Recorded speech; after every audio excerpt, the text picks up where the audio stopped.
हरिओम। आज 25 जनवरी है 2025। गीता के चतुर्थ अध्याय के 24 नंबर 24। बहुत ही प्रसिद्ध श्लोक है ये भोजन के पहले ये मंत्र भी गाया जाता है।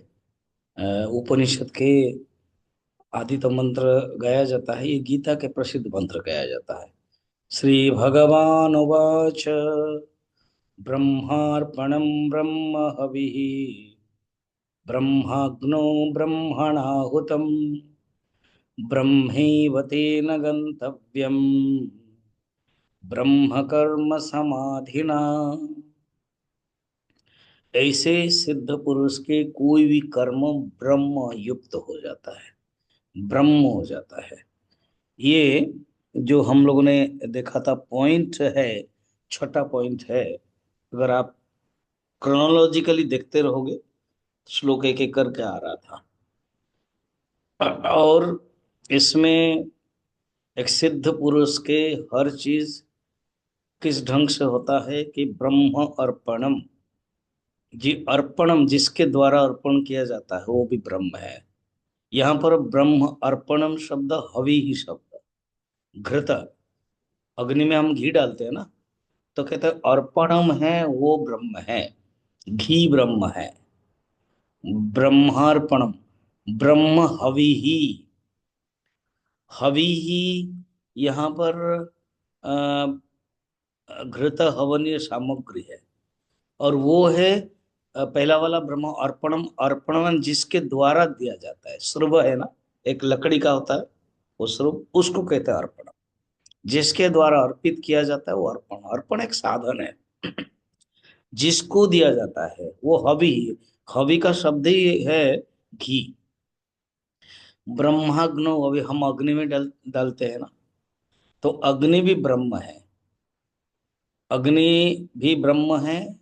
और जो हवन करता है ब्रह्मणा हुतम, ब्रह्मणा ब्रह्म के द्वारा, तो जो आहुति की जाती है जिसने किया, यजमान है, तो वो भी ब्रह्म। अभी देखो एक जो श्लोक के प्रथम चरण में क्या क्या बताया, जिसके द्वारा करते कर्ण, जिसको डालते हैं वो है कर्मवाच्य, जिसमें डालते हैं अधिकरण, अधिष्ठान, जिसके द्वारा भी डालते हैं वो भी करण है।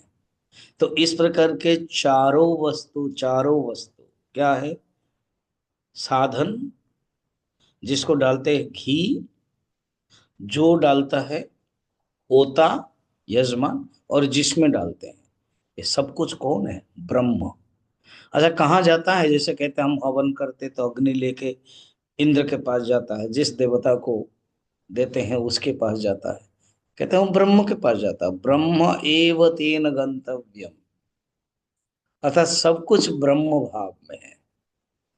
तेन गंतव्यम, और उनके लिए, ऐसे पुरुष के लिए ब्रह्म कर्म समाधिना, उनका जो कर्म है वो ब्रह्म रूप है, और वो समाधि स्थ रहते हैं। उनका मन भी लीन हो जाता है, कर्म एक बाह्य हो जाता है उनके लिए। सब कुछ ब्रह्म है। जीते देखते थे श्याम में भक्ति भाषा है, गोपी की भाषा है। सिया राम मैं सब जग जाने, तुलसीदास जी की भाषा है। और गीता की भाषा है ब्रह्मार्पणम ब्रह्म हविः ब्रह्माग्नौ ब्रह्मणाहुतम ब्रह्मैव तेन गंतव्यम ब्रह्म कर्म समाधि। सब कुछ ब्रह्म है। राह भी तू, और राह, गिर भी तू, मंजिल भी तू, रास्ता भी तू, सब कुछ तू ही, तू चलने वाला भी तू ही है। बड़ा सुंदर भाव है। इसी भाव को हमें हमेशा रखना चाहिए। इस भाव में रहेंगे तो ये ब्रह्म रूप हो जाएगा, ब्रह्म दृष्टि होगा। सुखदेव जी को यही प्रणाम करके कहते हैं ब्रह्म दृष्टि ब्रह्म भाव।